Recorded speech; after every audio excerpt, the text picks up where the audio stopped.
Hello everybody and welcome to the War Room for UFC 250. This is for the co-main event, a very interesting fight in the bantamweight division, and this is one of three videos that I'm going to be talking about the bantamweights on this card, because obviously, you know, this division in my opinion is wide open, and a lot of movement could happen over this weekend. So as well as the co-main event being bantamweights, which I'm going to talk about in this episode, there's also the Sterling and Sandhagen fight, and obviously O'Malley against Wineland as well. So check those out alongside this one. Okay, let's get into this fight. Both of these fighters are coming off losses. It's a weird place to be as a fighter, especially when it's not just one loss, it's a couple or three. You know, Cody's been stopped 3 times in a row. He's taken some time out. Assuncao was close to getting that title shot and then lost the opportunity to Marlon Moraes. He's been very close.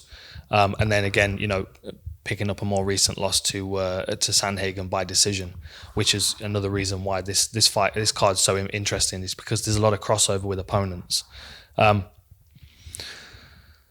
So the psychology of these fighters coming in. Cody Garbrandt looks his best when he feels comfortable and he's not emotional. Like when he went into the fight against Dominic Cruz, for whatever reason, he found his groove that night and he just wasn't getting drawn in or wound up by Dominic Cruz at all. Like, he had success, he was playing the game, he was beating him to the punch, he was cutting him off. Like, I mean, he was, you know, it was a beautiful performance.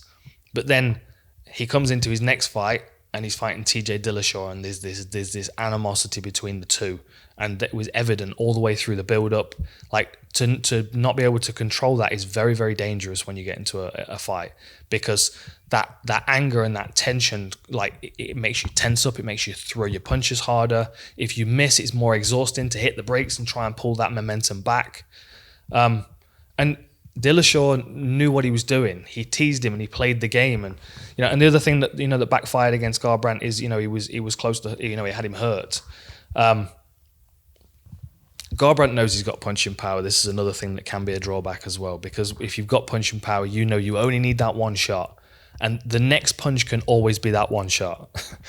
you can always, no matter how badly the fight's going and how many times you've swung for your opponent and missed, you're like, yeah, but the next one's going to hit you, and that's the end of the fight. You can see that finish in your head over and over again.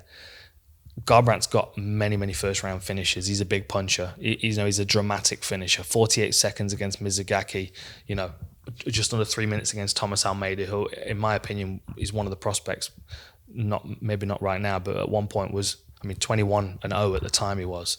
I didn't expect Garbrandt to do that to him.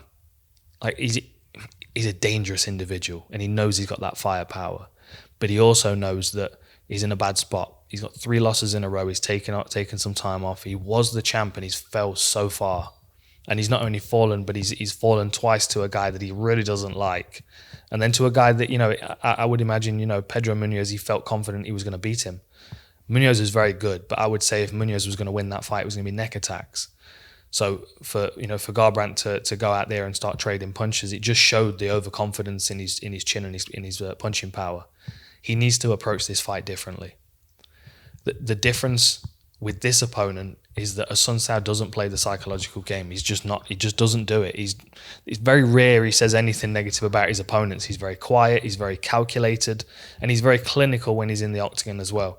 Like, there's no real wasted movement. He doesn't there's no, like, you don't see him like kind of get excited or get intimidated. You don't see him psychologically break at any point. He's very sturdy, he's very consistent, and he's going to play the game and he's going to apply his skills as and when necessary. There's not going to be any decision making based on anger or you've hit me, so I'm going to try and get you back.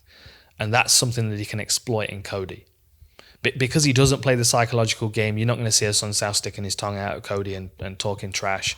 He can use that tag you once and gone, because he is the smaller fighter. He may be the faster fighter.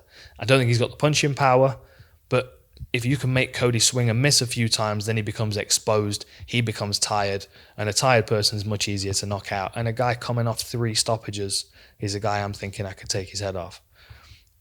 There are lots of things that Assuncao can do well in this fight that would probably cruise him to a comfortable finish or maybe a decision without really taking too much damage.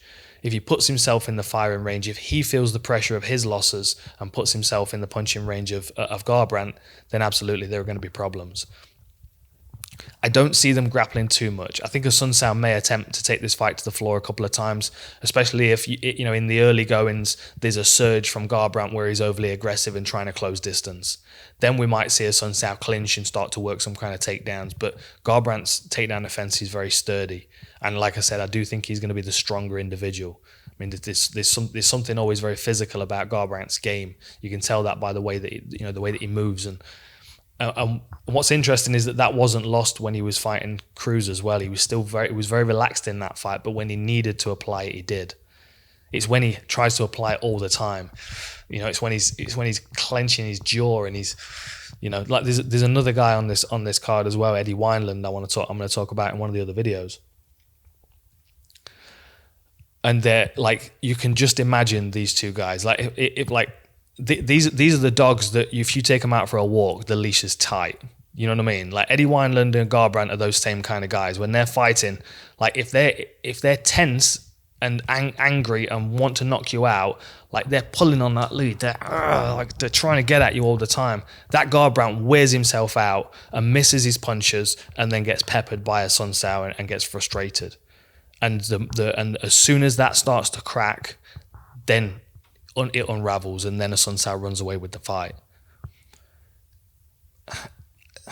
It's all about how Garbrandt comes in psychologically. It's always the biggest question for him. He's just too fiery. He's too out of control. Like there's a reptile side that he needs to tame. You know, he needs to understand that is doing him a disservice. You know, that anger.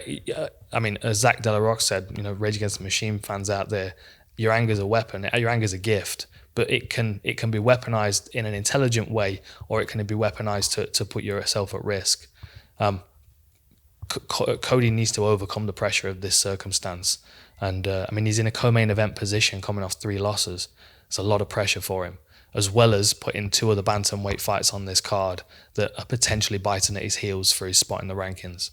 Anyway, I'm going to get into those fights now. Enjoy this fight. Catch you next time.